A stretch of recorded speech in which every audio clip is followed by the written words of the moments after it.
बिस्मिल्लाहिर्रहमानिर्रहीम। 9th class, अस्सलाम वालेकुम।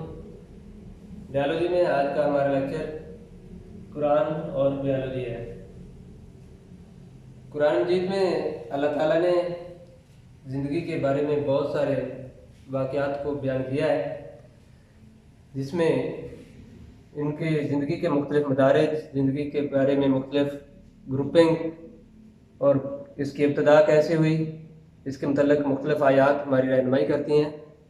और इस तरह अल्लाह ताला ने कुरान मजीद में फरमाया है कि इंसान को चाहिए कि वो जिन चीज़ों के बारे में वो नहीं जानता उनको भी जाने, ताकि नामालूम ज़िंदगी के पहलू जो हैं वो भी यहाँ हो सकें। तो यहाँ पे आपके सिलेबस में कुरान मजीद की चंद आयात और उनका तर्जुमा दिया हुआ है। सबसे पहले सूरत अंबिया आयत नंबर 30।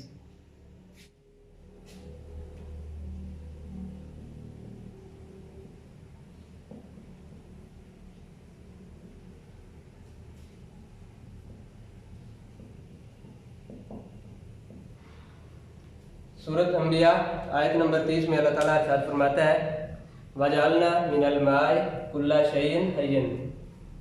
यानी तर्जुमा है इसका, अल्लाह ताला फरमाता है कि हमने हर जिंदा चीज़ को पानी से पैदा किया।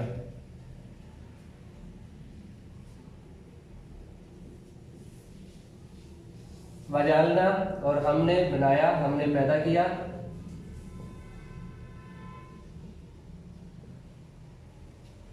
किसको बनाया, किससे पैदा किया? मिनल माय, पानी से पैदा किया। किसको किया?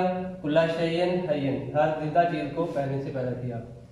हमने पानी पैदा किया, किससे? पानी से। नहीं, अगर बामुहावरा तर्जुमा लिखेंगे तो फिर हमने हर जिंदा चीज को पानी से पैदा किया।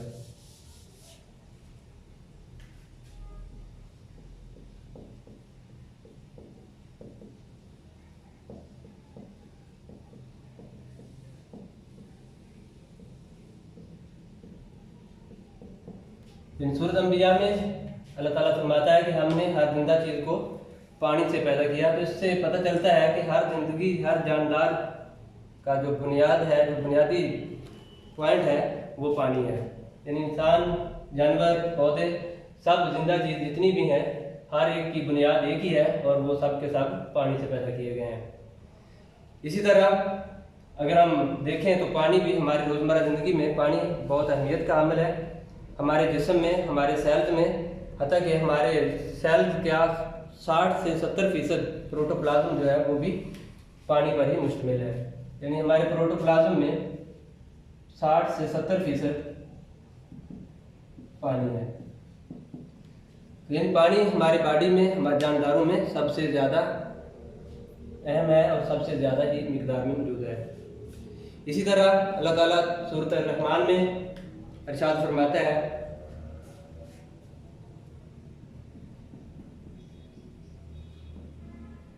सूरत रहमान आयत नंबर 14, खलकल इंसाना मिन सलसालिन कल फखार। यानी अल्लाह ताला फरमाता है कि हमने खलकल इंसाना, अब यहाँ पे जानदार नहीं है, सिर्फ इंसान की बात की गई है कि हमने इंसान को पैदा किया। मिन सलसालिन कल फखार, बजती हुई ठीकरे की तरह, बजती हुई मिट्टी से पैदा किया। यानी इसका भी तर्जुमा,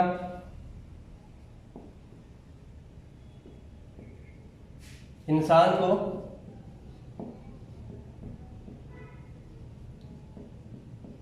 ठीकरे की तरह बजती हुई मिट्टी से पैदा किया।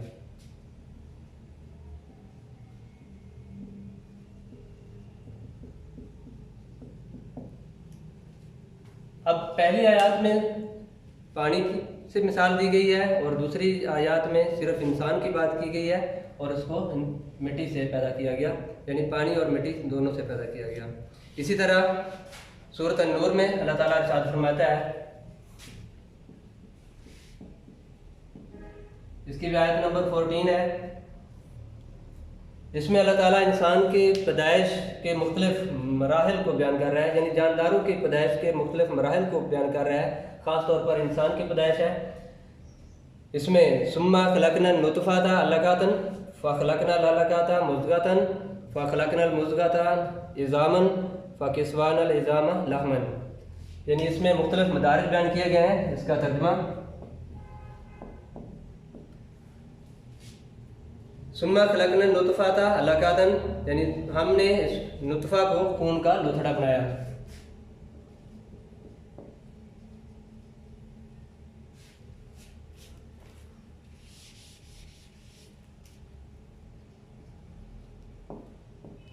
हमने नुतफ़ा को खून का लोथड़ा बनाया।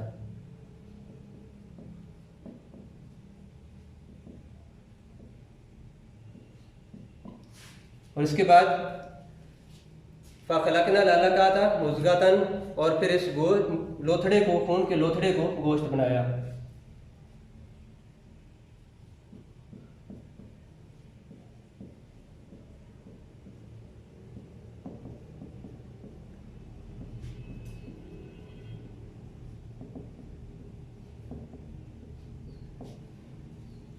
पहले बयान किया गया है कि हमने नुतफ़ा को खून का लोथड़ा बनाया और फिर लोथड़े को गोश्त बनाया, और फिर इसी तरह फ़खलकना मुज़ग़तन इज़ामन, और फिर हमने इस गोश्त से हड्डियाँ बनाई।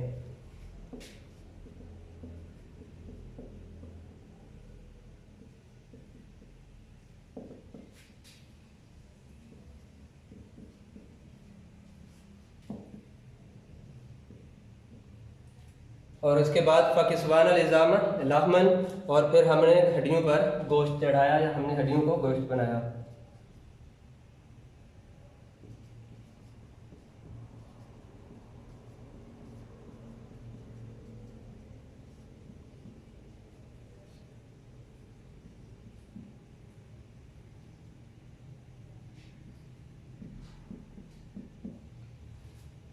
तो ये इंसान की पैदाइश के मुख्तलिफ मराहिल, मुख्तलिफ मदारिज बयान किए जा रहे हैं।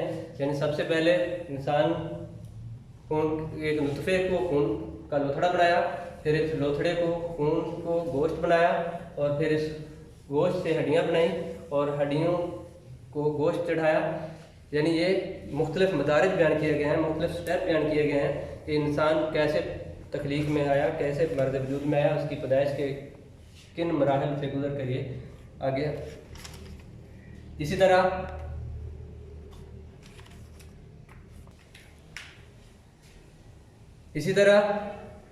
अल्लाह ताला ने सूरत नूर में ही इंसान की क्लासिफिकेशन या जानदारों की क्लासिफिकेशन की मुख्तलिफ मराहिल, जानदारों की ग्रुपिंग बयान की है। सूरत नूर आयत नंबर 45, इसमें वल्लाहु खलक़ कुल्ला दाब्बतिन मिन माइन फमिनहुम मन यमशी अला बतनिही व मिनहुम मन यमशी अला रजुलैन व मिनहुम मन यमशी अला अरबैन यख़्लुक़ुल्लाहु मा यशा इन्नल्लाहा अला कुल्लि शैइन क़दीर। यानी यहाँ पे अल्लाह ताला मुख्तलिफ जानदारों के ग्रुप बयान कर रहा है, मुख्तलिफ उनकी क्लासिफिकेशन करता है। इसका तर्जुमा, वल्लाहु खलक़ कुल्ला दाब्बतिन मिन माइन, यानी अल्लाह ताला फरमाता है कि हमने हर जानदार को पानी से पैदा किया, या अल्लाह ने हर जानदार को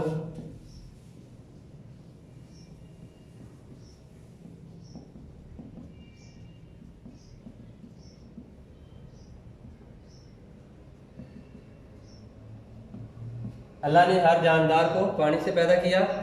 फमिनहुम मन यमशी अला बतनिही, और उनमें से जिनको पानी से पैदा किया गया है उनके आगे क्लासिफिकेशन की गई है। उनमें से कुछ ऐसे हैं जो पेट के बल चलते हैं।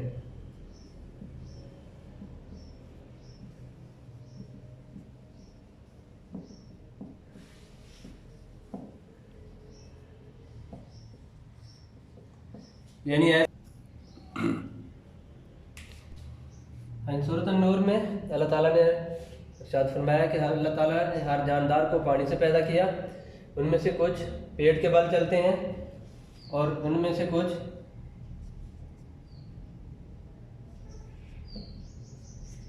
राजुलैन, दो टांगों पर चलते हैं।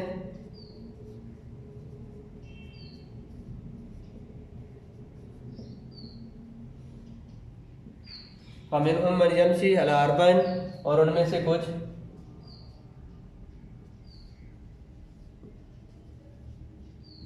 4 टांगों पर चलते हैं।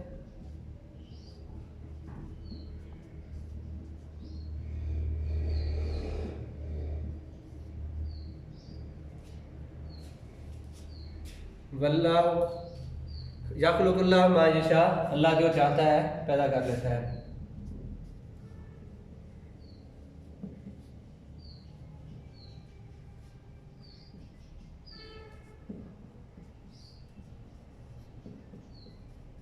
इन्नल्लाह अला कुल्ली शैइन कदीर, बेशक अल्लाह ताला हर चीज़ पर कादिर है।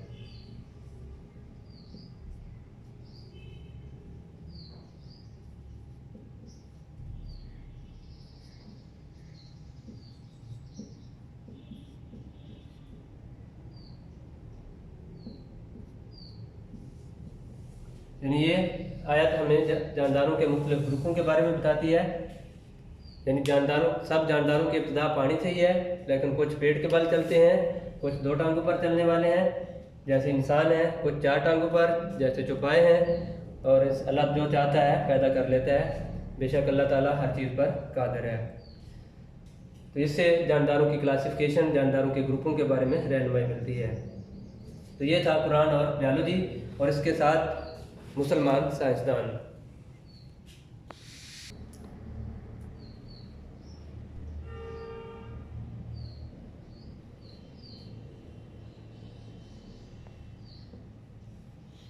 यानी मुसलमान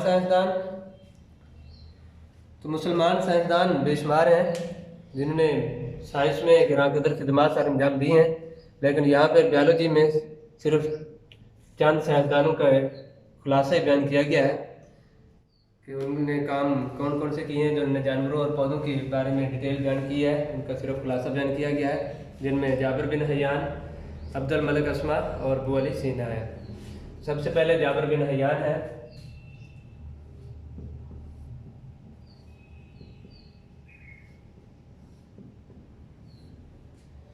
जाबिर बिन हयान 721 में पैदा हुए और 815 में उन्हें वफात पाई।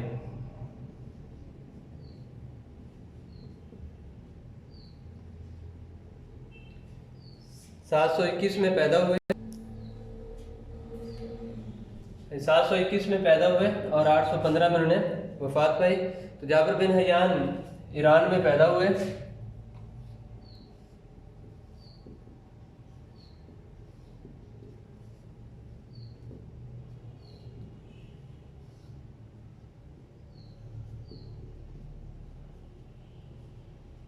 और इराक में उन्होंने तिब की प्रैक्टिस की।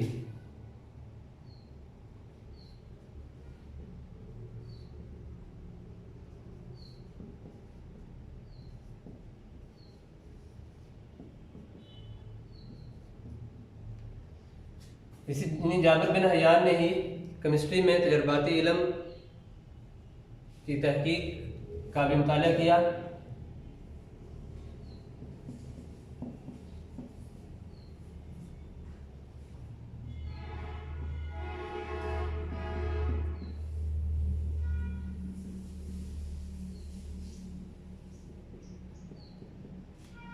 और इन्होंने जानवरों और पौधों पर बहुत सारी किताबें लिखी।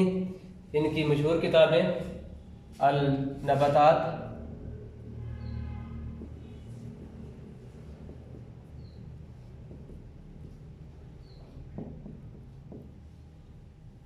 ये पौधों पर है, और इसी तरह अल हैवान,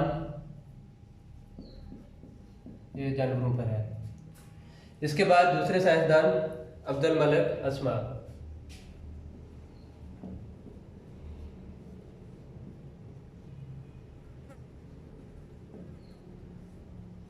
अब्दुल मलिक अस्मा 740 में पैदा हुए और 828 में उन्होंने वफात पाई। अब्दुल मलिक अस्मा को पहला मुसलमान साइंसदान जाना जाता है जिन्होंने जानवरों का तफसील से मुताला किया।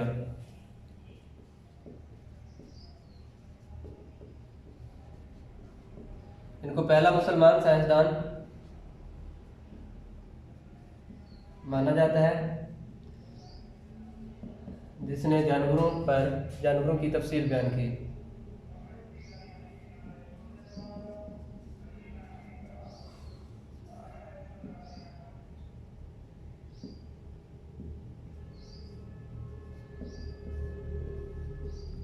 इनकी मशहूर किताबें अल-इबल,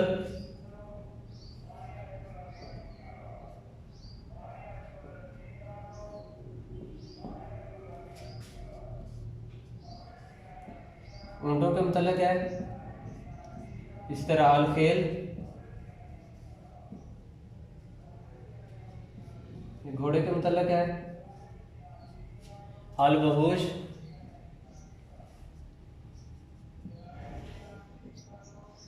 जंगली जानवरों के मतलब है,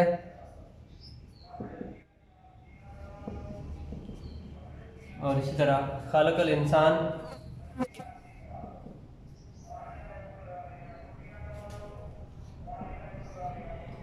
ये इंसान के मतलब है। इसके बाद बोली सीना।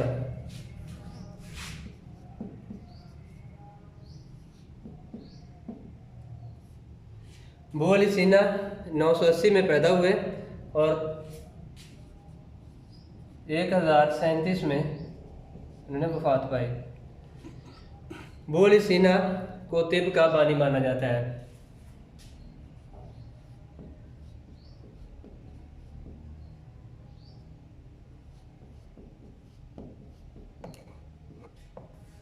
इब्न सीना एक शायर, एक फ़लसफ़ी, माहिर फ़ल्कियात,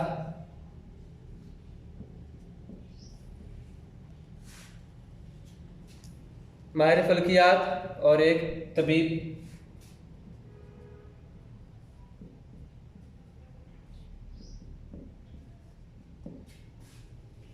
थे और इन्होंने बहुत सारी किताबें लिखी।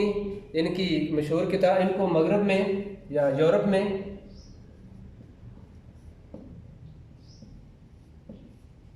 एविसिनिया के नाम से पुकारा जाता है।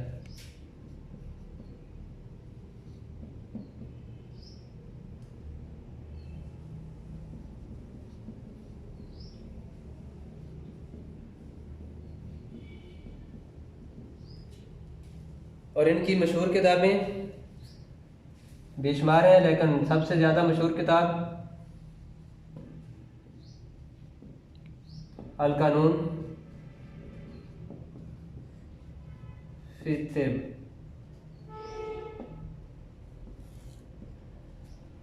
तो अल कानून फी तिब इसी तरह मशहूर किताब है जैसे न्यूटन की किताब है। तो न्यूटन की किताब भी बहुत मशहूर है, लेकिन बोल सीना की किताब जो है इसको भी कानूनी दर्जा हासिल है। अल कानून फी तिब, इसको कानूनी दर्जा हासिल है।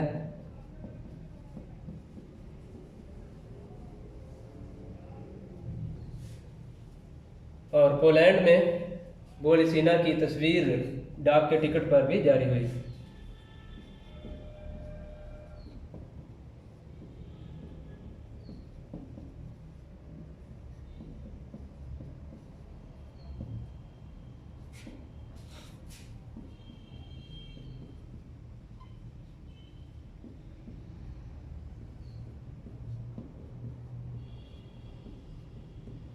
तो ये चंद मुसलमान साइंसदान थे जिनका खुलासा सिर्फ यहाँ पे बयान किया गया है।